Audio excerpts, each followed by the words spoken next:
உங்க பிரசன்னத்தில் சிறகில்லாமல் பறக்கிறேன். உங்க சமூகத்தில் குறைவில்லாமல் வாழ்கிறேன். உங்க பிரசன்னத்தில் சிறகில்லாமல் பறக்கிறேன். உங்க சமூகத்தில் குறைவில்லாமல் வாழ்கிறேன்.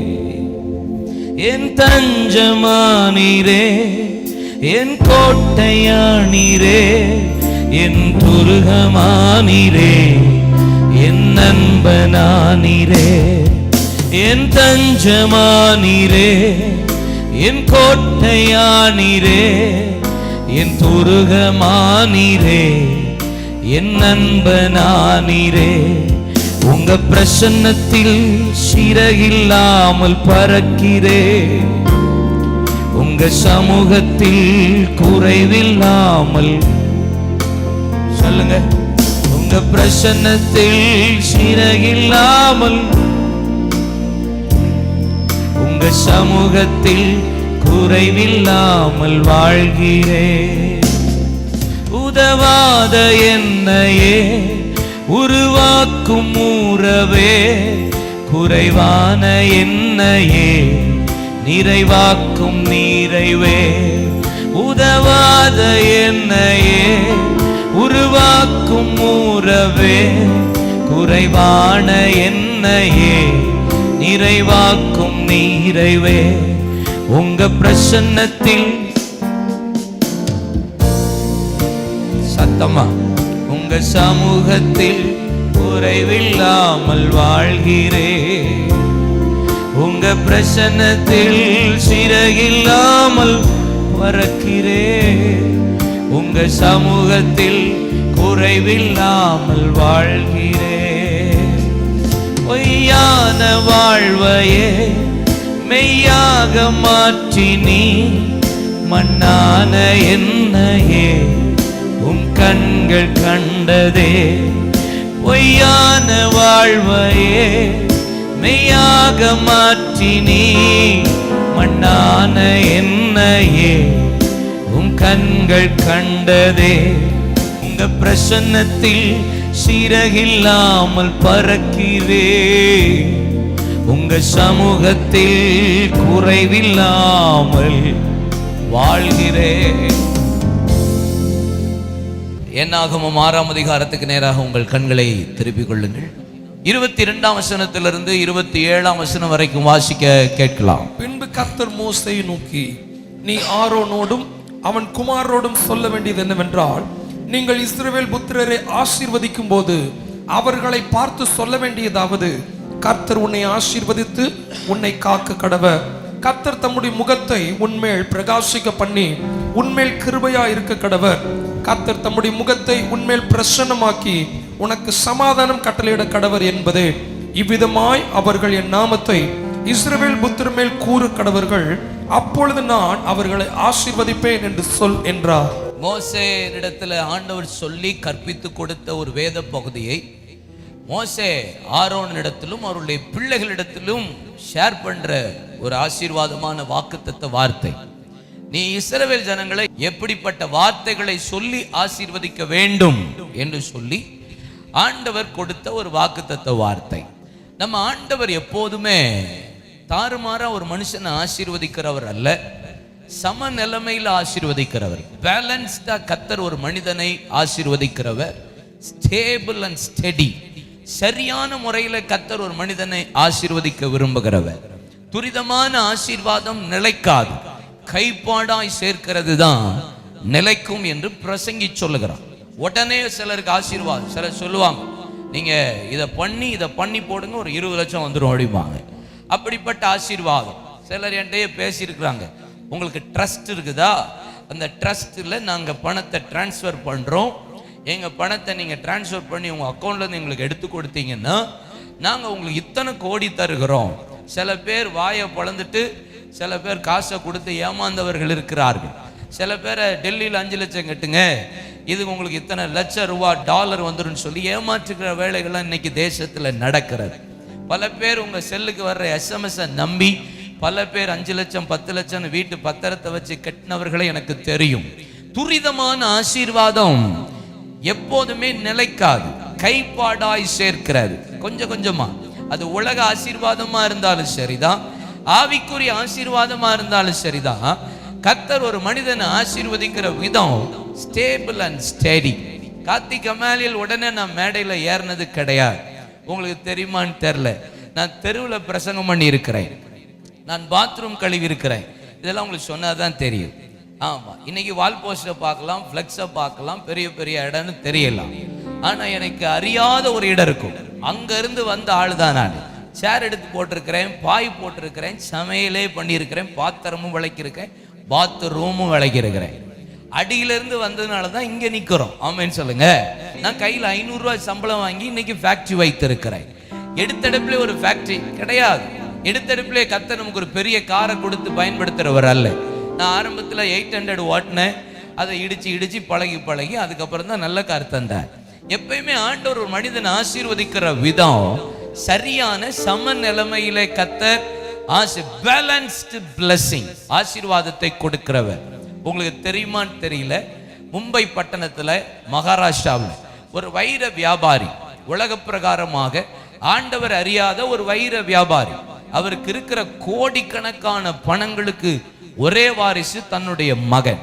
அந்த மகன் அமெரிக்காவில் படித்து விட்டு இந்தியாவுக்கு வந்து அவருடைய வைர வியாபாரத்தை, மற்ற தொழிற்சாலைகள், மற்ற காரியத்தை பார்க்கறதற்கு அவன் மகன் தான் பார்க்கணும் அடுத்தது. ஆனா அந்த வைர வியாபாரி உடனே அவரை அதுல அனுப்பாமல் அமெரிக்காவிலிருந்து வந்த உடனே அவருக்கு கொடுத்த சில கண்டிஷன் இருக்கிறது. என்ன தெரியுமா? நீ முதல்ல என் பேரை யூஸ் பண்ண கூடாது. முதல் கண்டிஷனே அதுதான் அவர் சொன்னது. நீ முதல்ல நீ கம்பெனியில வந்து உட்காரக்கூடாது, என் வைர வியாபாரத்தையோ நம்ம ஃபேக்டரியோ நீ பார்க்க கூடாது. முதல்ல நீ செய்ய வேண்டியது, முதல்ல நான் உன் அப்பான்னு இந்த உலகத்துல யாருக்கும் நீ சொல்லக்கூடாது. என் விசிட்டிங் கார்டை யூஸ் பண்ண கூடாது. நான் இன்னாருடைய குடும்பம் என்று சொல்லக்கூடாது. நான் இவ்வளவு படித்திருக்கிறேன், இன்ன நாட்டில் போய் படித்திருக்கிறேன் என்று சொல்லக்கூடாது. ஆனா ஒன்னே ஒண்ணு செய்யலாம், போய் எல்லா இடத்துலையும் போய் வேலை கேட்கலாம். ஆமா, வேலை போய் கேட்டு நீ வேலை பார்த்து சம்பாதித்து நீயே பணத்தை உன் கையில ஒரு 1000 ரூபாய் தருகிறேன்னு சொல்லி 1000 ரூபாவை கொடுத்து அனுப்பினார் அந்த வைர வியாபாரி தகப்பனார். இந்த மகனும் தகப்பனுக்கு கீழ்ப்படிந்திருந்த உண்மையான பிள்ளையா இருந்ததுனால நான் ஏன் வேலை பார்க்கணும்னு கேட்கல, அப்பா சொல்றாருன்னு சொல்லிட்டு புறப்பட்டு போய் செருப்பு கடையில வேலை பார்த்தா, ஷூ எடுத்து போடுற அந்த வேலையை பார்த்தா, செப்பல்ஸ் கடையில, ஹோட்டல்ல போய் சர்வரா வேலை பார்த்தா, ஏதோ ஐடி கம்பெனியில வேலை பார்க்கல. அவன் படித்த படிப்பு பயங்கரமான ஒரு கம்ப்யூட்டர் ஸ்டடீஸை சர்ச் பண்ணி வைத்திருந்தான். ஆனா ஏதோ பெரிய இடத்துல போய் வேலை பார்க்கல, சாதாரண இடத்துல தான் நீ வேலை பார்க்கணும்னு அவங்க அப்பா சொல்லிட்டார். அதனால செருப்பு கடை, அங்க இருக்கிற ஹோட்டல்ஸ், அந்த மாதிரி லாட்ஜிங்ல பாய்ஸ், ரூம் பாய், அந்த மாதிரி வேலைகளை கரெக்டா 1 மாதம் செய்தான். அவர்கிட்ட சொல்லிட்டான், கூட இருந்த ஃப்ரெண்ட்ஸ் யார்கிட்டையுமே சொல்லலை. ஆனா அவங்களுக்கு எல்லாம் தெரியுது, இவன் முகத்தை பார்த்தா ஏதோ ஒரு பெரிய வீட்டு பிள்ளை மாதிரி இருக்கிறான். ஆனா என்னன்னு கேட்டா ஒன்னும் சொல்றது இல்லை, நான் இந்த ஊருன்னு சொல்லிட்டு ஃப்ரீயா விட்டுருவான், நான் கஷ்டப்படுறேன். கரெக்டா 1 மாதம் வேலை பார்த்தான். பசியில, அங்க இருளில, அங்க கஷ்டப்பட்டு வேலையை பார்த்து சாப்பிட்டு ரூம்மேட்டோட தங்கி 1 மாதம் முடிந்தது.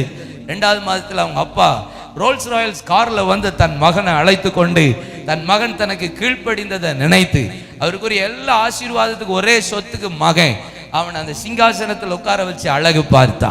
நம்ம ஆண்டவர் எப்போதும் உடனே ஒரு மனுஷன் ஆசீர்வதித்து மேல உட்கார வச்சா எல்லாமே தலைகீழமா மாறிடும். அதனாலதான் ஒரு மனுஷனை கர்த்தர் ஸ்டேபிளா ஆசீர்வதிக்கிறார். ஏன் அடிமட்டத்திலிருந்து நமக்கு செயல்படணும்னு சில காரியம் சொல்றோம்னா, கர்த்தருடைய ஆசீர்வாதம் எப்போது ஐஸ்வர்யத்தை தரும், அதுல எப்போது வேதனை இருக்காது. இன்னைக்கு உலகத்துல எத்தனையோ மனிதன் ஆசீர்வதிக்கப்பட்டிருக்கிறான், அவனுக்கெல்லாம் ஆசீர்வாதம் இருக்கும். கனியா போய் கேட்டாதான் தெரியும் அவனுடைய நிலைமைகள், சமாதான குறைவுகள். ஆனா நம்ம ஆண்டவர் ஆசீர்வதிக்கிற விதத்தை பாருங்களேன். என்னாகமம் 6ஆம் அதிகாரத்துல அந்த 23ஆம் வசனத்திலிருந்து ஆண்டவர் சொல்ல, நீ ஆசீர்வதிக்க வேண்டிய விதம், how to bless Israel's people. நீங்க எப்படி இஸ்ரவேல் ஜனத்தை, ஒரு ஜனத்தை ஆசீர்வதிக்கணும், சொல்ல வேண்டிய வேர்டு தான் முக்கியம்னு சொல்றாரு. சொல்ல வேண்டிய வார்த்தைகள், சொல்ல வேண்டிய விதம் என்னென்ன சொல்லி ஜெபித்து அவர்களை பார்த்து ஆசீர்வதிக்கணும்னு சொல்லுகிறார். முதலாவது சொல்றார், கர்த்தர் உன்னை ஆசீர்வதித்து உன்னை காக்க கடவர். முதலாவது ஆண்டவர் சொல்றாரு, கர்த்தர் உன்னை ஆசீர்வதிப்பார். ஆசீர்வாதத்தோட தேவன் எதையும் சொல்றாரு பாருங்க, உன்னை காக்கவும் கடவர் அப்படிங்கிறார். கர்த்தருடைய ஆசீர்வாதம் ஐஸ்வர்யத்தை தரும். ஒரு மனுஷனுக்கு கர்த்தர் ஐஸ்வர்யத்தை தந்துட்டா, அந்த ஐஸ்வர்யத்தினால நீ தவறி விழுந்து விடாதபடி உன்னோட அந்த ஆசீர்வாதத்தோட சேர்த்து இன்னொன்னு தர்றேன், உன்னை காக்கிறதற்கு கர்த்தர் ஆசீர்வாதத்தை தருகிறார். நம்மளுக்கு கர்த்தர் ஆசீர்வதிக்கிறார்னா சும்மா ஆசீர்வாதத்தை தர்றதுக்கு இல்ல, இந்த ஆசீர்வாதத்துல நம்ம விழுந்துடக்கூடாது, ஆசீர்வாதத்துல உழண்டு போயிடக்கூடாது, உலக ஆசீர்வாதத்தை கண்டு வேற காரியத்தை செஞ்சிடக்கூடாது, மாம்சமா யோசித்தரக்கூடாது. அதனாலதான் சேர்த்து சொல்றாரு, ஆசீர்வாதத்தோடு சேர்த்து உன்னை காக்கவும் செய்வேன்.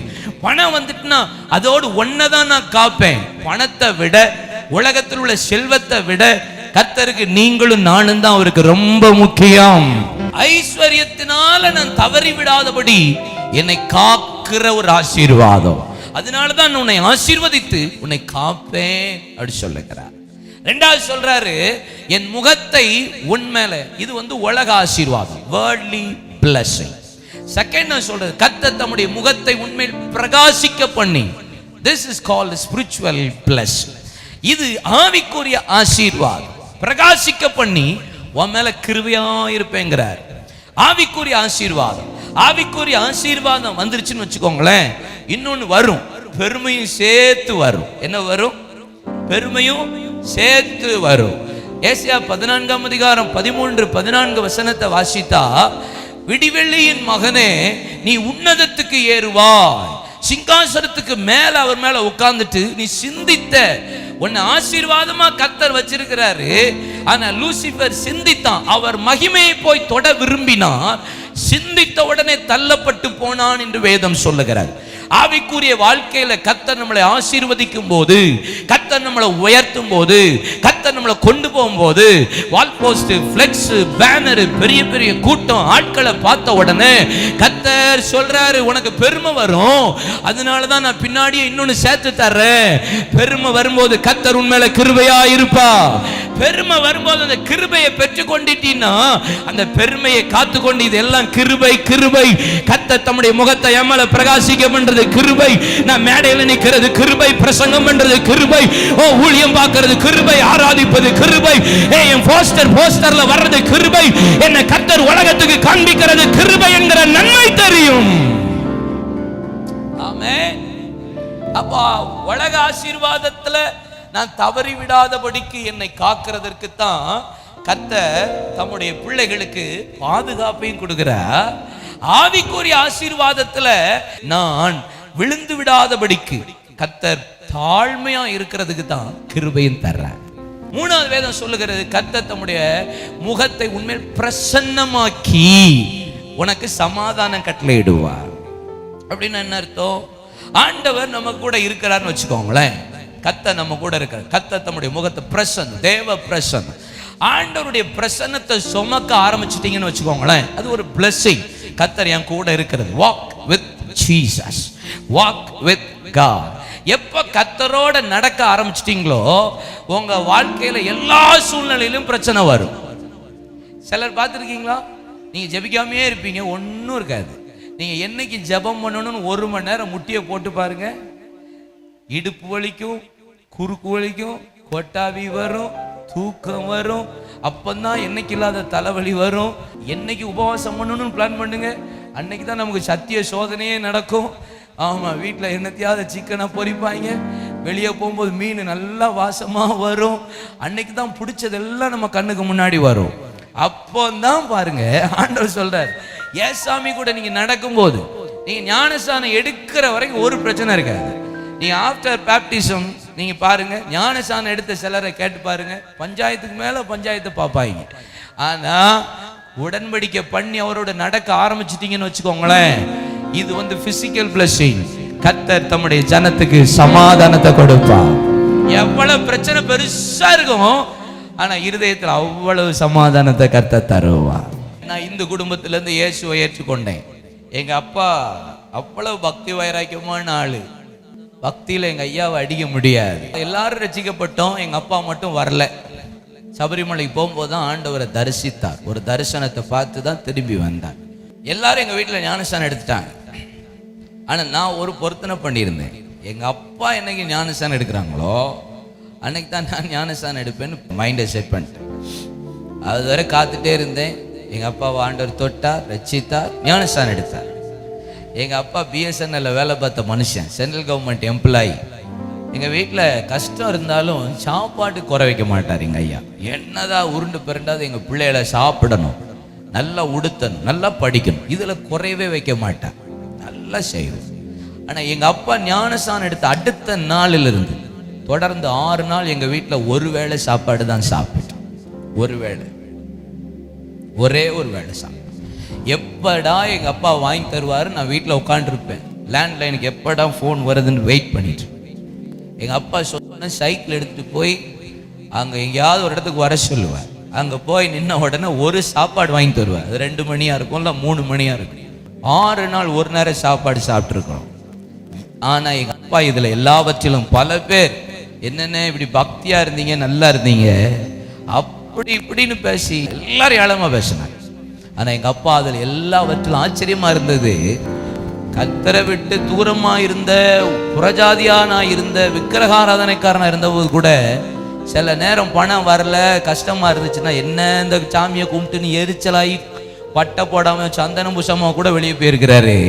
ஆனா இயேசுவை ஏற்றுக்கொண்டதுக்கு அப்புறம், அவருடைய பிரசன்னத்துல, அவருடைய மகிமையில நடக்க ஆரம்பித்ததுக்கு அப்புறம், இவ்வளவு பிரச்சனை வந்தாலும் இயேசு என்னை நடத்துவார் என்கிற சமாதானத்தை அவர் காத்துக்கொண்டார். அல்லேலூயா. அப்போ எப்பயுமே கர்த்தர் நம்மளை ஆசீர்வதிக்கிற விதம் சும்மா தாறுமாற ஆசீர்வதிச்சுட்டு நீ போ அப்படின்னு போக மாட்டாரு. நம்மளை ஆசீர்வதிக்கிறாருன்னா ஐஸ்வர்யத்தை கொடுக்கிறாரா, நான் தவறி விடாதபடிக்கு கர்த்தர் தம்மை பாதுகாக்க ஆசீர்வதிப்பார். ஆமா, ஆவிக்குரிய ஆசீர்வாதத்துல என்ன மேன்மைப்படுத்திட்டு இருக்கிறாரா, நான் தாழ்மையா இருக்கிறதுக்கு கிருபையை கொடுத்து ஆசீர்வதிக்கிறார். வேர்டு தான் முக்கியம். இப்படி சொல்லி ஆசீர்வதிக்கணும்னு ஆண்டவர் சொல்றார். கர்த்தர் என்ன உலக ஆசீர்வாதத்துல, சரீர பிரகாரமான ஆசீர்வாதத்துல தேவனோடு நடத்தி கொண்டு போகிற காரியத்துல நான் தவறி விடாதபடி ஆண்டவர், நான் தாழ்மையா இருக்கும்படி ஆண்டவர் சொல்றார். தடையாய் மாறி விடாதபடி கர்த்தர் தம்முடைய சமாதானத்தையும் கொடுத்து ஆசீர்வதிக்கிறவர். ஆமென். அப்ப இப்படிதான் தேவன் ஆசீர்வதிக்கிறார். ஆனா சொல்றாரு, கர்த்தருடைய நாமத்துல அவர்கள் என் நாமத்தில் இஸ்ரவேல் புத்திரரை கூற கடவர்கள். ஆசீர்வாதம். அப்ப இயேசு என்கிற நாமத்தை சொல்லிதான் ஒரு மனிதனை கர்த்தர் ஆசீர்வதிக்கணும். ஆமென் சொல்லுங்க. சரி, வேதத்துல கர்த்தர் ஜனங்கள் ஆசீர்வதித்தது வேதத்துல சொல்லலாம். அதுக்கு வசனத்துக்கு பஞ்சமே கிடையாது. கர்த்தர் தம்முடைய ஜனத்தை ஆசீர்வதித்த. ஆனா ஒவ்வொரு ஜனங்கள், ஒரு மனிதன் இன்னொருத்தர் ஆசீர்வதித்ததை வேதத்துல சொல்லப்பட்டிருக்கிறார். நீங்க ஆதியாகமத்தின் புஸ்தகம் 27ஆம் அதிகாரம் 27 to 30 வசனங்களை வாசிச்சு பாருங்க. ஈசாக்கு தன்னுடைய மகனாகிய யாக்கோபை அழைத்து ஆசீர்வதித்த ஆசீர்வாதம் போடப்பட்டிருக்கிறது.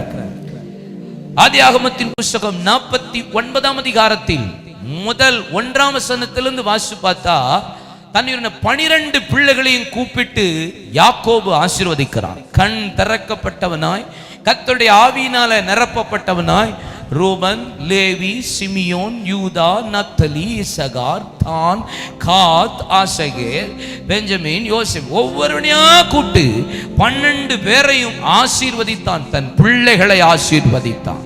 ஆதியாகமம் 48ஆம் அதிகாரம் அதன் 13 to 20 வசனத்தை வாசித்தா, யோசேப்புக்கு ஒரு ஆசை. எங்க அப்பாவை பார்த்து எவ்வளவு வருஷம் ஆச்சு, ஏறக்குறைய 17 வருஷத்துக்கு மேல ஆயிடுச்சு போச்சே. எங்க அப்பாவை பார்க்கிறேன், என் பிள்ளைகளை எங்க அப்பா ஆசீர்வதிக்க வேண்டுமே என்று சொல்லி மனாசேயை யாக்கோபின் வலது பக்கமும் எப்ராயிமை இடது பக்கமும் போய் நிறுத்தி ஆசீர்வதிக்க சொல்றான். ஆனா யாக்கோபு கர்த்தருடைய ஆவியினால் நிரப்பப்பட்டு வலது பக்கத்தின் ஆசீர்வாதம் மூத்த பிள்ளைகளுக்கு உரியது. அந்த வலது கையை எடுத்து எப்ராயின் மீதும் இடது கையை எடுத்து மனாசேயின் மீதும் வைத்து ஆசீர்வதிக்கிறான். அப்பொழுது யோசேப்பு சொல்றான், அப்படி அல்ல தகப்பனே, அப்படி அல்ல. யாக்கோபு சொல்றான், எனக்கு தெரியும் மகனே, எனக்கு தெரியும் என்று சொல்லி அவன் கையை எடுத்து மீண்டும் எப்ராயிமை ஒரு தேசமாய் பழுகி பெருகி பூமியை நிரப்பி அவனுக்கு முன்பாக இவன் ஆண்டு கொள்ளுவான் என்று ஆசீர்வதித்தான் என்று அழகாய் வேதம் சொல்லுகிறார். உபாகமம் 33ஆம் அதிகாரம் 1 to 29 வசனம் வரை வாசித்து பாருங்கள். மோசே தன் மரணம் அடைகிறதற்கு முன்பாக இஸ்ரவேல் ஜனங்களை ஆசீர்வதித்த ஆசீர்வாதமாவது என்று போடப்பட்டிருக்கு. ஒரு பெரிய லிஸ்டே சொல்ற. அவன் சாகிறதுக்கு முன்னாடி வழி நடத்தி வந்த ஜனங்களை அவன் எப்படி ஆசீர்வதிக்கிறான் என்று போடப்பட்டிருக்கிறது. 1 ராஜாக்களின் புஸ்தகம் 8ஆம் அதிகாரம் 14ஆம் வசனங்களை வாசி பாருங்க. வேதம் சொல்லுகிறது, சாலமோன் ஆலயத்தை பிரதிஷ்டை பண்ணி முடித்ததற்கு பின்பாக சபை எல்லாரையும் பார்த்து சாலமோன் கைகளை உயர்த்தி ஆசீர்வதித்தான் என்று போடப்பட்டிருக்கிறது. 2 சாமுவேல் 6ஆம் அதிகாரம் 18ஆம் வசனத்தை வாசித்து பாருங்கள். தாவீதுக்கு கர்த்தருடைய ஆலயத்தை குறித்த தரிசனமும், ஓபேத் ஏதோம் வீட்டிலிருந்து கர்த்தருடைய உடன்படிக்கை பட்டியை எடுத்து கொண்டு போகும்போது தேவனுடைய ஆசீர்வாதத்தை நிரப்பப்பட்டவனாய், ஆவியினால் நிரப்பப்பட்டவனாய் ஜனங்களை பார்த்து கர்த்தருடைய நாமத்தில் ஆசீர்வதித்தான் என்று வேதம் சொல்லுகிறார். ரூத் 3ஆம் அதிகாரம் 10ஆம் வசனத்தை வாசித்து பாருங்கள். போவாஸ் ரூத்தை பார்த்து சொல்லுகிறான், நீ கர்த்தரால் ஆசீர்வதிக்கப்பட்டவள், நீ வாலிப ஸ்திரியா இருந்தும் வாலிபர்கள் பின்பாக ஓடாமல் உன்னுடைய நற்குணங்களை அறிந்திருக்கிறேன். உன் கேரக்டர் தெரிகிறது, உன்னை உத்தமமா இருக்கிறமா, உன்னுடைய ஆட்டிடியூட் எனக்கு தெரியுது, அதனால நான் உன்னை சொல்றேன், கர்த்தர் உன்னை ஆசீர்வதிப்பாராக என்று சொல்லி ஆசீர்வதித்தார். லூக்கா 1ஆம் அதிகாரம் 42ஆம் வசனத்தை வாசித்து பாருங்க. எலிசபெத் வயிற்றில் இருக்கிற யோவான் ஸ்நானகன் துள்ளினான். எப்பொழுது? எலிசபெத்தை வாழ்த்தின போது என்று வேதம் சொல்லுகிறது.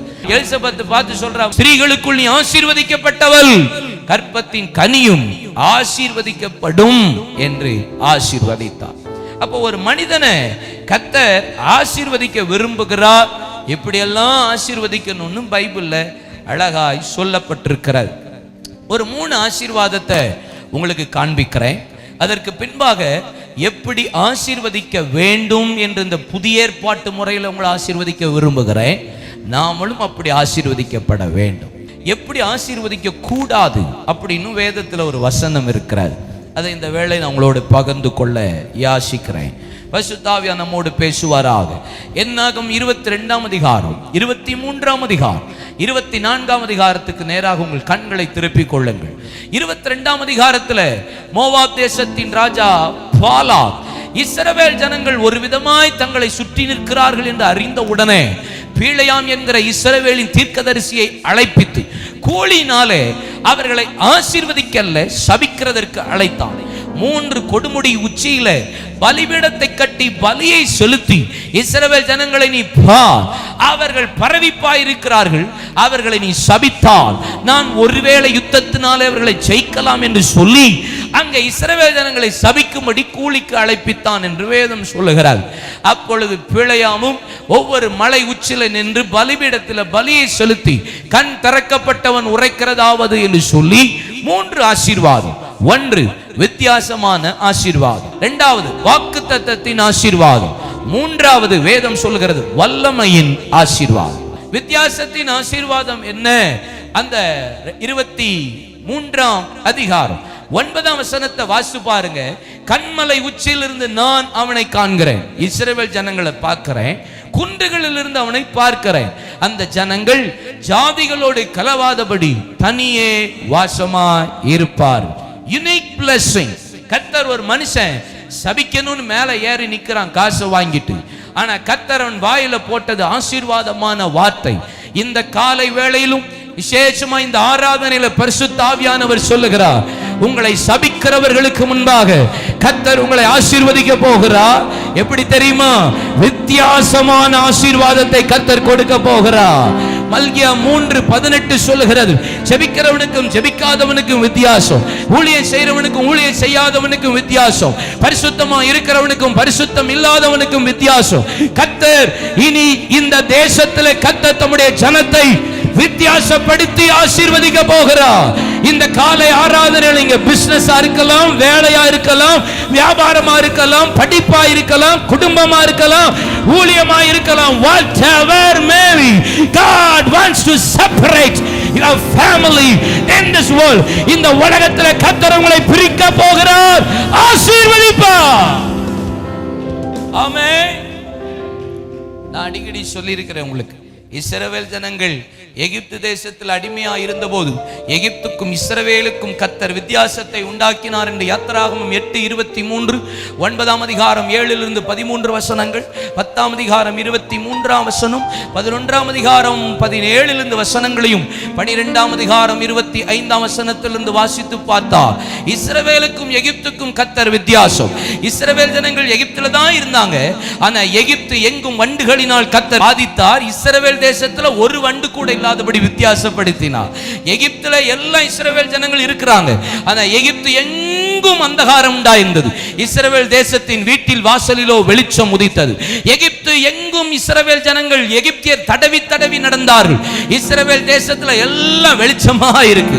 எகிப்து எங்கும் ஓலங்களும் ஒப்பாரிகளும் கூக்குரலும் அழுகுரலும் உண்டாயிருந்தது. ஆனா இஸ்ரவேல் தேசத்துல ஒரு ஆடு மாடு கூட மரிக்காதபடி கர்த்தர் வித்தியாசப்படுத்துவாரானால் இந்த கடைசி காலத்துல, இந்த எழுப்புதல் காலத்துல தேவ ஜனத்துக்கும் இந்த உலகத்துல இருக்கிற பிரஜாதி மக்களுக்கும் கர்த்தரை ஆராதிக்கிற பிள்ளைகளுக்கும் கர்த்தருக்காக வைராக்கியம் போராடுகிற சந்ததியையும் வித்தியாசப்படுத்துவார். உங்க பிரசன்னத்தில் சிறகில்லாமல் பறக்கிறேன், உங்க சமூகத்தில் குறைவில்லாமல் வாழ்கிறேன். உங்க பிரசன்னத்தில் சிறகில்லாமல் பறக்கிறேன், உங்க சமூகத்தில் குறைவில்லாமல் வாழ்கிறேன். என் தஞ்சமானீரே, என் கோட்டையானீரே, என் துருகமானீரே, என் நண்பனானீரே, என் தஞ்சமானீரே, என் கோட்டையானீரே, என் துருகமானீரே, என் நண்பனானீரே. உங்க பிரசன்னத்தில் சிறகில்லாமல் பறக்கிறே, உங்க சமூகத்தில் குறைவில்லாமல். 23ஆம் அதிகாரம் 18ஆம் வசனத்திலிருந்து வாசித்து பாருங்க. கண் திறக்கப்பட்டவன் சொல்லுகிறதாவது என்று ஆரம்பித்து முதலாவது ஆண்டவர் வித்தியாசமான ஒரு ஆசீர்வாதத்தை கொடுக்கிறார். Unique blessing, unique blessing. யோசேப்பை பார்த்து ஆசீர்வதிக்கும் போது நீ யூனிகான், ஆமா, நீ காண்டாமிருகத்தை போல முட்டி தள்ளுவே, மத்த மாதிரி ஆள் கிடையாது, நீ கனிதரும் திராட்சை செடி. அப்படிதான் கர்த்தர் ஆசீர்வதிக்கிறார். நம்மளை கர்த்தர் இந்த வருஷத்தில் ஆசீர்வதிக்க விரும்புகிறார். கர்த்தரை நம்பி கர்த்தருக்காக வைராக்கியம் பாராட்டுகிற ஜாதியை கர்த்தரே ஆசீர்வதிப்பார். அல்லேலூயா. 19ஆம் வசனத்திலிருந்து வேதம் சொல்லுகிறது, வாக்குத்தத்தத்தின் ஆசீர்வாதம். பொய் சொல்ல தேவன் மனிதன் அல்ல, மனமாற மனுபுத்திரனும் அல்ல. சொல்லி செய்யாதிருப்பாரோ, வசனித்தும் நிறைவேற்றாதிருப்பாரோ. கர்த்தருடைய ஆசீர்வாதத்தை ஆசீர்வதிக்கவே கட்டளைப்பட்டிருக்கிறேன். அதை நான் திருப்பவே முடியாது. நீ பரவி பாய்கிற ஆற போல இருக்கிற, உன் வாக்குத்தத்தம் பெருசு. உன்னை எப்படி சபிக்க முடியும்? நீங்க கர்த்தருடைய நாமத்தில் அவருடைய இரத்தத்தினால கழுவப்பட்டு அவருடைய ஆவியில தாகம் தீர்க்கப்பட்ட வாக்குத்தத்தம் பண்ணப்பட்ட சந்ததியை நீங்கள் ஆசீர்வதிக்கவே கட்டளை பெற்றிருக்கிறீர்கள். உங்க வாக்குத்தத்தம் டிலே ஆகுதா? பொறுமையா காத்திருங்க. உங்க வாக்குத்தத்தத்தை ஏற்ற வேளையில கர்த்தர் நிறைவேற்றி தருவார். அது இன்னைக்கா கூட இருக்கலாம், நாளை காலையில கூட இருக்கலாம். எப்பப்ப வாக்குத்தத்தத்தை கர்த்தரிடத்திலிருந்து வாங்குனீங்களோ அந்த வாக்குத்தத்தத்தின் ஆசீர்வாதத்தை கர்த்தர் இன்னைக்கு கட்டவிழ்க்கிறார். உங்களை பார்த்து சொல்ற, உன் வாக்குத்தத்தம் கிறிஸ்து இயேசுவுக்குள் ஆம் என்றும். மூணாவது வல்லமையின் ஆசீர்வாதம். என்ன ஆசீர்வாதம்? அந்த என்ன 24:1 சொல்லுது, இஸ்ரவேலை ஆசீர்வதிப்பதே கர்த்தருக்கு பிரியம். 4ஆம் வசனத்திலிருந்து வாசித்து பாருங்க. காண்டாமிருகத்துக்கு ஒத்த பலனை வைச்சிருக்கிறேன். என்ன பலனா? ஆமா, பாருங்க, சத்துருவை துரத்துவ, எலும்ப நொறுக்குவ, அம்புகளால் எய்வார்கள், ஒண்ணு சேதப்படுத்தாது, உன்னை சிங்கத்தை போல வச்சிருக்க. வல்லமை.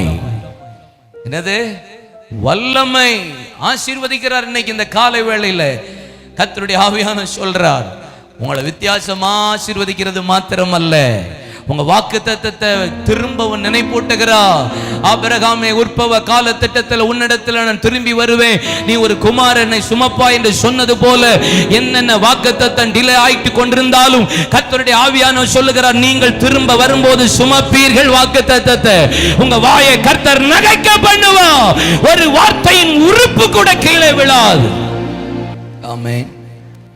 வல்லமை பலனை கொடுத்து ஆசீர்வதிக்கிறவன். லோரி, நீங்க உங்களை ஆசீர்வதிப்பாரா? பக்கத்துல பா சொல்லுங்க, கர்த்தர் அப்படிதான் உங்களை ஆசீர்வதிக்க போகிறார்.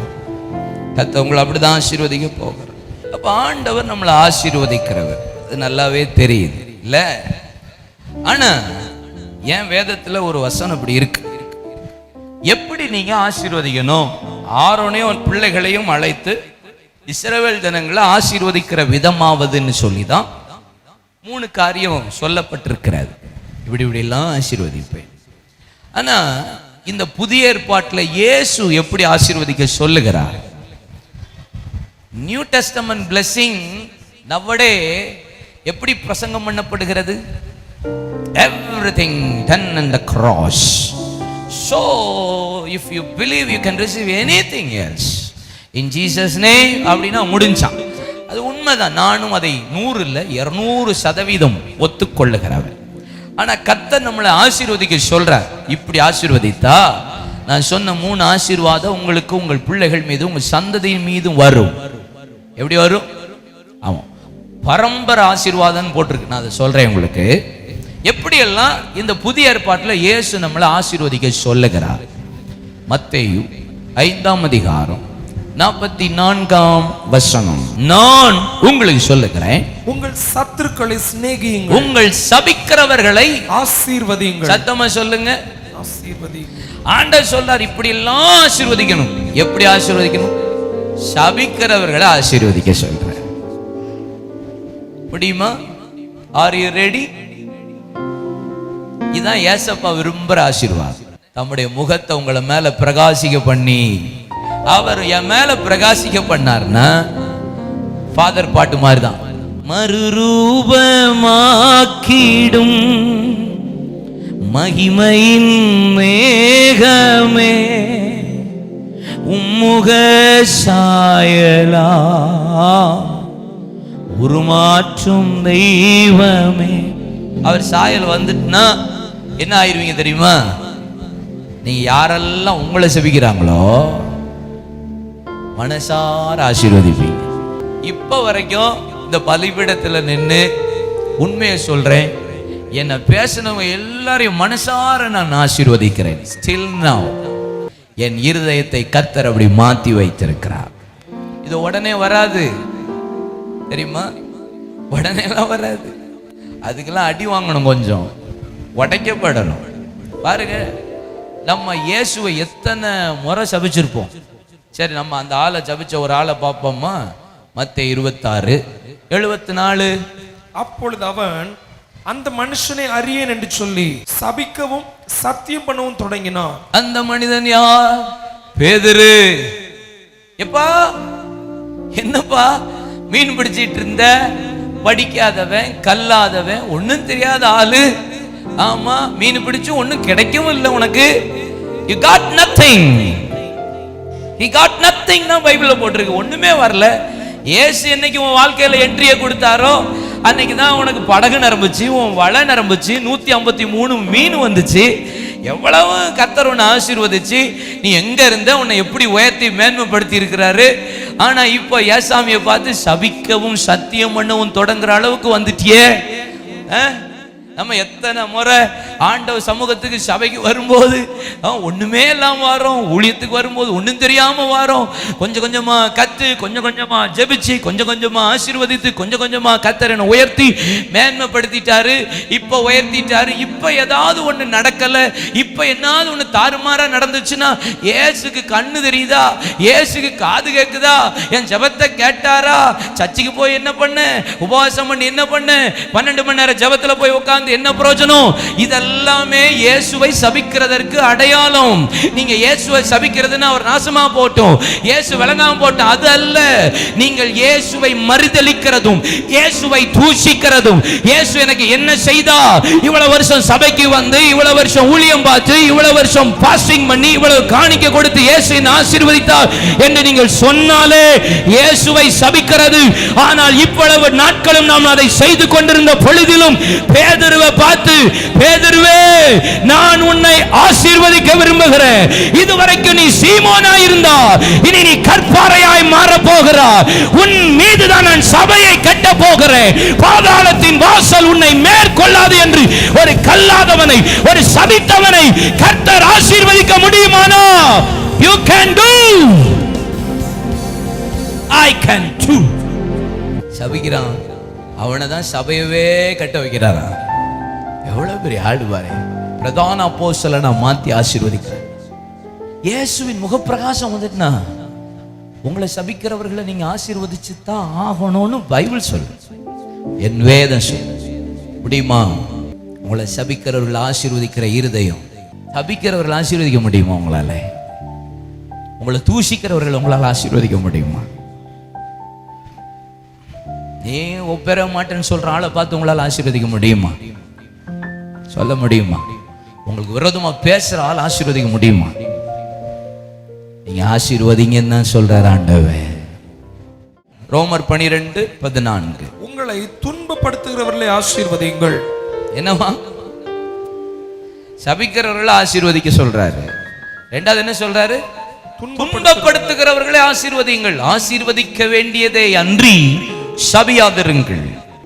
அப்ப உங்களை துன்பப்படுத்துறாங்களா, உங்களை ஒடுக்கிட்டே இருக்காங்களா, உங்க மாமியாரு, உங்க மருமக, யாரோ ஒரு நபர் உங்க வேலை பார்க்குற இடத்துல துன்பப்படுத்திட்டே இருக்கிறாங்களா, வேலையை கொடுத்துட்டே இருக்கிறான், நைட்டு விடவே மாட்டேங்கிறாங்க, நல்லா பிளஸ் பண்ணுங்க, ஆசீர்வதிங்க.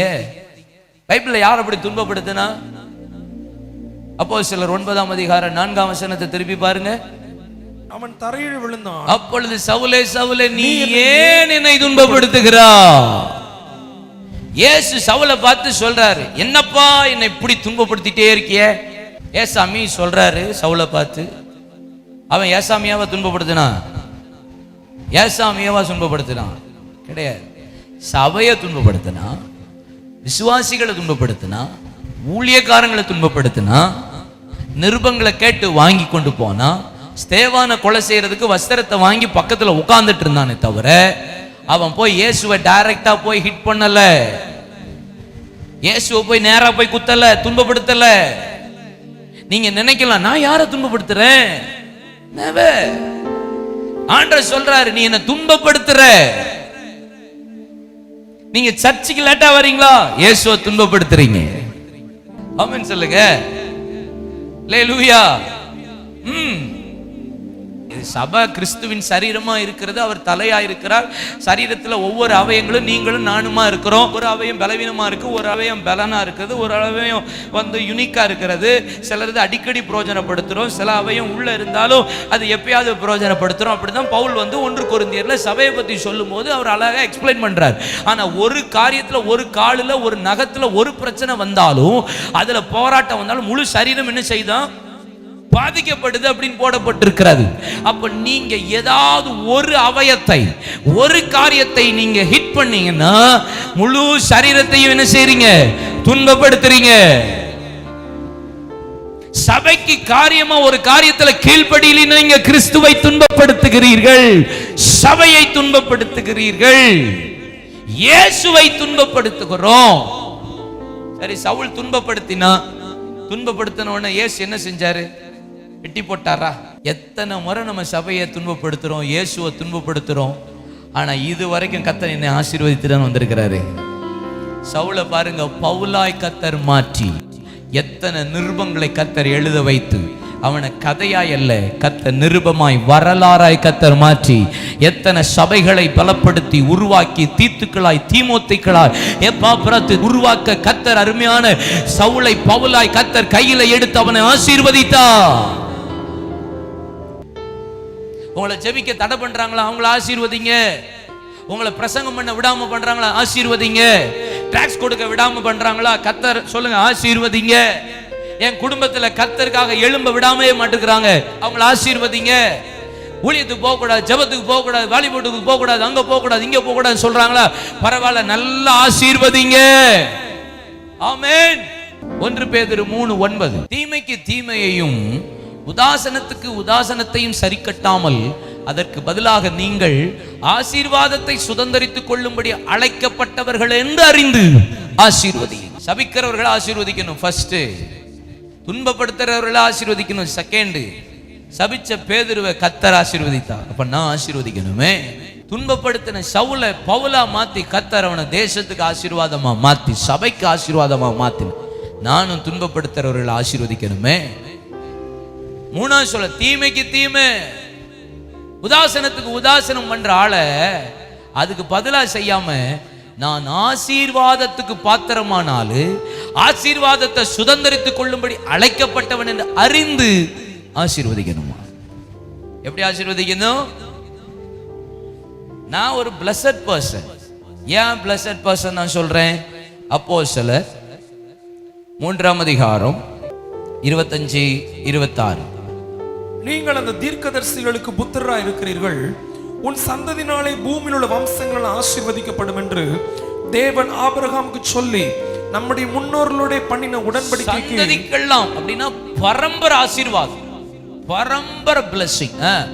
முன்னோர்களோட பண்ணின உடன்படிக்கைக்கு புத்திரராய் நீங்களும் நானும் இருக்கிறோம். அவர் உங்க எல்லாரையும் உங்கள் புல்லாங்கிலிருந்து விலக்கி உங்களை ஆசீர்வதிக்கும்படி தேவன் தம்முடைய பிள்ளையாக இயேசுவை எழுப்பி முதலாவது உங்களிடத்திற்கே அவரை அனுப்பினார் என்றார். நல்ல ஆண்டவர் பாருங்க. அந்நீரும் பரதேசியிலும் வாக்குத்தத்தத்துக்கு புறம்பாய் இருந்த என்ன நான் ஆசீர்வதிக்கப்பட்டவன், ஆசீர்வாதத்தை சுதந்தரித்துக் கொள்ள நான் தான் பாத்திரம், அதனால நான் ஆசீர்வதிக்கணும். எதுக்கு? ஏன்னா நான் ஆசீர்வாதமா இல்லாம இருந்த என்ன இயேசுவை அவருடைய சொந்த குமாரனை அனுப்பி என்ன பிள்ளையா மாத்தி ஆசீர்வதித்திருக்கிறா. அவர் மூலியமா சகல ஆசீர்வாதத்தை நான் வாங்கியிருக்கிறேன், பெற்றிருக்கிறேன். அதனால நான் என்ன செய்யணும்? என்ன செய்யணும்? நீங்க ஆசீர்வதிக்கப்பட்டவங்களா? பக்கத்துல பார்த்து சொல்லுங்க, நீங்க ஆசீர்வதிக்கப்பட்டவங்களா? கேளுங்க. நீங்க ஏசப்பா பிள்ளையா? அப்பனா நீங்க மற்றவங்களை ஆசீர்வதிப்பீங்க. நீங்க கர்த்தருடைய பிள்ளையா இருந்தா உங்களால சபிக்க முடியாது. நீங்க ஏசப்பாவுடைய பிள்ளையா இருந்தா உங்களால வாயை திறந்து ஒருத்தரையும் திட்ட முடியாது. ஆசீர்வதிக்க மட்டும்தான் உங்க வாயை திறக்க முடியும். ஆமென் சொல்லுங்க. சபிக்க வாய் நாசமா போ வராது, விளங்காம வராது, ஒண்ணு இல்லாம ஆயிரும் வராது. துதித்தலும் சபித்தலும் ஒரே வாயிலிருந்து புறப்படுகிறதா? தித்திப்பான நீரும் கசப்பான நீரும் ஒரே ஊற்று கண்ணிலிருந்து வெளிப்படுகிறதா? அது உங்க சரியில்லைன்னு அர்த்தம். நீங்க இயேசு ரத்தத்தினால இன்னும் சரியா கழுவப்படலைன்னு அர்த்தம். அப்படி ஆவியினால இன்னும் தாகம் தீர்க்கப்படலைன்னு அர்த்தம். அப்படி நாமத்தினால நீங்க இன்னும் முத்திரிக்கப்படலைன்னு அர்த்தம். அந்நியரும் பரதேசியுமா இருந்த நான் இன்னைக்கு பிள்ளையா மாற கர்த்தருடைய விளையாடப்பட்ட ரத்தத்தை கொடுத்திருக்காதுன்னு விசுவாசிக்கல, அதை இன்னும் பரிபூர்ணமா நம்பலன்னு அர்த்தம். நான் ஏசாமியோடைய பிள்ளையா இருந்தால் என் வாய் ஆசீர்வாதத்துக்கு மாத்திரமே திறக்குமே தவிர சபிக்க. ஏமே இன்னொரு வசனம் பாருங்களேன், 1 கொரிந்தியர் 10:16 நாம் ஆசீர்வதிக்கிற ஆசீர்வாதத்தின் பாத்திரம் கிறிஸ்துவின் இரத்தத்தினுடைய ஐக்கியமா இருக்கிறது அல்லவா? அந்த பாத்திரம்ங்கிற இடத்துல ஒண்ணு உங்களை போட்டுக்கோங்க, நம்மளை அதுல போட்டுக்கணும். நான் சபித்தது பேதுரு ஆசீர்வதித்தார், துன்பப்படுத்தினது சவுல் பவுலாய் மாற்றி ஆசீர்வதித்தார். ஆசீர்வாதமாய் மாறுக என்ன நான் சொல்லுங்க. இந்த இடத்துல நம்மளை தான் பேசணும், வெளியாள் கிடையாது, வேற யாருமே இல்லை. எனக்காக இயேசு ஒரே தரம் வந்து மரித்து பானபலியாய் வார்க்கப்பட்டு என்னை பிள்ளையாய் மாற்றினார். நான் ஆசீர்வாதத்துக்குரியவன், நான் ஆசீர்வதிக்கவே கட்டளைப்பட்டிருக்கிறேன், திருப்பவே கூடாது. அப்ப இந்த ஐக்கியத்துல, இயேசுவின் இரத்தத்தின் ஐக்கியத்துல இருக்கிறீங்கன்னா நீங்க என்ன செய்வீங்க? நீதிமொழிகள் 27:14 ஒருவன் அதிகாலையில எழுந்து உரத்த சத்தத்தோட தன் சிநேகிதனுக்கு சொல்லும் ஆசீர்வாதம் சாபமாக எண்ணப்படும். என்னடா இது ஆசீர்வதிக்க சொல்றாரு? நீங்க பைபிள் வாசிக்கீங்களா? லாபான் அதிகாலமே எழுந்து போட்டிருக்கா, அதிகாலமே எழுந்து தன்னுடைய சகோதரிய பிள்ளைகளை ஆசீர்வதித்த பின்பு அவன் அந்த இடத்தை விட்டு புறப்பட்டு போனான் என்று ஆதியாகமத்தின் புஸ்தகத்தில் போட்டிருக்கு. அதிகாலமே எழுந்து வீட்டுக்குள்ள பிள்ளையெல்லாம் பிளஸ் பண்ணிட்டு போயிட்டான். ஆனால் இங்கே எப்படி போட்டிருக்கு? அதிகாலமே எழுந்து தன் குமாரனின் குமாரத்தையும் முத்தம் செய்து அவர்கள் ஆசீர்வதித்தான், பின்பு லாபான் புறப்பட்டு தன் இடத்துக்கு திரும்பி போனான். 31:55 போட்டிருக்கு. இது ஒன்றும் இல்லை. ஆனால் நீதிமொழிகள் 27:14 சொல்லுது, நீ அதிகாலமே எழுந்து உரத்த சத்தத்தோடு தன் சிநேகிதனுக்கு சொல்லும் ஆசீர்வாதம் சாபமாக எண்ணப்படும். ஆசீர்வாதத்தை தானே சொல்றாரு. நான் சொல்லதான் நினைக்கிறேன், ஆனா அது ஏன் சாபமா மாறுது? அப்ப எப்படி ஆசீர்வதிக்க கூடாது, எப்படி ஆசீர்வதிக்கணும்னு சொன்னேன். சத்துருவை நேசித்து சபிக்கிறவர்களை ஆசீர்வதிக்கணும், துன்பப்படுத்துறவர்களை ஆசீர்வதிக்கணும். நான் ஆசீர்வாதத்தை சுதந்திரித்துக் கொள்ள பாத்திரமானா இருக்கிறபடினா நான் ஆசீர்வதிக்கணும். ஆனா எப்படி ஆசீர்வதிக்க கூடாதான்? காலையிலேயே எழும்பி, இருட்டோட எழும்பி, விடியறதுக்கு முன்னாடியே எழும்பி என் சிநேகிதன் வீட்டுக்கு போய் வரத்த சத்தமா பிளஸ் பண்ண கூடாதுன்றாரு. இது என்ன அர்த்தம்? அதிகாலமே கர்த்தரை தான் தேடணும். ஃபர்ஸ்ட் ப்ரிஃபரன்ஸ் எப்பயுமே யாருக்குரியது? முதல் நேரம் யாருக்குரியது? கர்த்தருக்குரியது. அதிகாலையை அவரை நோக்கி பார்க்கணும், அதிகாலை அவர் முகத்தை பார்க்கணும். ஃபர்ஸ்ட் அவரை தேடணும், அவர்கிட்ட தான் முகத்தை காட்டணும், அவர் பிரசன்னத்தை வாங்கணும். ரெண்டாவது இதுல இன்னொரு தப்பு நடக்குது. என்னன்னா, அவன் எழுந்து போய் உரத்த சத்தத்தோட தன் சிநேகிதனுக்கு, அதிகாலையில எவ்வளவு சவுண்ட் இருக்கும் வெளியே. இப்ப பஸ் போகுது, கார் போகுது, அது போகுது, இது போகுது. ஆனா அதிகாலையில சத்தம் இருக்குமா? சத்தம் இருக்குமா? நம்ம பிள்ளைகள் எல்லாம் காலையிலே எழும்பி படிப்போம், அப்பதான் மனசுல தங்கும். ஏன்னா சத்தம் இருக்காது, டிஸ்டர்பன்ஸ் இருக்காது. அப்ப அதிகாலமே எழுந்து, யாருமே சத்தம் இல்லாத இடத்துக்கு இருக்குது, சத்தமே இல்லை. ஆனா இவன் மட்டும் போய் என்ன செய்யறான்? உரத்த சத்தத்தோட போய் சிநேகிதனை ஆசீர்வதிக்கிறான். அப்படின்னா இதுல என்ன அர்த்தம் தெரியுமா? நான் ஆசீர்வதிக்கிறேன், எல்லாரும் வந்து பாருங்க, நான் ஆசீர்வதிக்கிறது எல்லாருக்கும் தெரியட்டும். அது ஆசீர்வாதமே கிடையாது மக்கா, அது சாபமா போயிடும். மற்றவர்கள் தெரியும்படி கொடுத்தாலும், மற்றவர்கள் தெரியும்படி ஜெபித்தாலும், மற்றவர்கள் தெரியும்படி உபவாசித்தாலும், மற்றவர்கள் தெரியும்படி நீங்கள் ஆசீர்வதித்தாலும் அது ஆசீர்வாதமா இருக்காது, சாபமா தான் இருக்கும். பெருமை வந்துருது இல்ல, எல்லாரும் பார்க்கட்டும்னு கொடுக்கிறது, எல்லாரும் பார்க்கட்டும்னு செய்யறது. யாரும் பார்க்க கூடாது. நான் மனதார ஆசீர்வதிக்கிறது அந்த ரங்கத்துல உள்ள தெய்வம். நான் பார்க்கிற செய்யற காரியத்தை வெளியரங்கமா எனக்கு பதில் தருவா. ஆமே. எதை அந்தரங்கத்துல செய்யணுமோ அது அந்தரங்கத்துல செய்யணும், எதை வெளியரங்கமா செய்யணுமோ அதை வெளியரங்கமா செய்யணும். எதை அந்தரங்கத்துல கர்த்தருடைய சமூகத்துல செய்தால் கர்த்தர் அப்படிப்பட்ட ஆசீர்வாதத்தை தருவார், சாபமா மாறாது. எழுமுங்க. நான் சத்துருக்களை சிநேகித்து சபிக்கிறவர்களை ஆசீர்வதிக்கிற இருதயம் எனக்கு வரட்டு, என்னை துன்பப்படுத்துறவர்களை ஆசீர்வதிக்கிற இருதயம் வரட்டு. நான் ஆசீர்வாதத்தை சுதந்திரித்துக் கொள்ள பாக்கியவான், நான் ஆசீர்வதிக்கவே கட்டளை பெற்றவன், அதனால நான் ஆசீர்வதிக்கணும். ஏன்னா என் பாத்திரம் இரத்தத்தோடு ஐக்கியமா இருக்கிறதல்லவா. ஆசீர்வதிக்க வேண்டிய அந்த ஆசீர்வாதத்தின் பாத்திரம் இரத்தத்தோடு ஐக்கியமா இருக்கிறதல்லவா. இயேசுவோட உடன்படிக்கை பண்ணிருக்கீங்களா? அவர் இரத்தத்தோட உடன்படிக்கை பண்ணிருக்கீங்களா? அவருடைய சரீரத்தோட ஐக்கியமா இருக்கீங்களா? நீங்க ஆசீர்வதிக்கவே கட்டளை பெற்றிருக்கிறீர்கள், திருப்ப கூடாது. அதிகாலையில கர்த்தரை தேடணும், தேவ சமூகத்தை பிரசன்னத்தை தேடணும். ஆசீர்வதிக்கிறது அவர் வேலை. உரத்த சத்தம் மத்தவன் பார்க்கணும்னு சொல்லி ஆசீர்வதிக்க கூடாது. ஆமா, உங்க இருதயத்தில் இருந்து மனதார சொல்லி அவருடைய நாமத்தை சொல்லி ஆசீர்வதிங்க. இயேசு சபித்தவர்களையும் துன்பப்படுத்தினவர்களையும் அவர் ஆசீர்வதிக்க கட்டளைப்பட இந்த பூமிக்கு வந்தவர் என்று அறிந்தவர் ஆசீர்வதித்ததுனாலதான் வானோர் பூமியின் கீழானோர் யாவரும் முழங்கால் முழங்கும்படி எல்லா நாமங்களுக்கு நேரான நாமத்தை உயர்த்தி அவரை சிங்காசனத்தில் உயர்த்தி தேவன் மேன்மைப்படுத்தினது போல கர்த்தர் சொல்லுகிறார், நீங்கள் ஆசீர்வதிப்பீர்களானா? லேவியராகமம் 9ஆம் அதிகாரம் 23ஆம் வசனம், ஆசீர்வதிப்பீர்களானால் கர்த்தருடைய மகிமையை பார்ப்பீர். முக பிரகாசத்தை பிரகாசிக்க பண்ணுங்க. வந்து ஒவ்வொருவரையும் அப்படி ஆசீர்வதிக்கும். இயேசு கிறிஸ்துவின் நாமத்தில் ஆசீர்வதிக்கிறேன் எங்கள் நல்லருமை பிதாவே.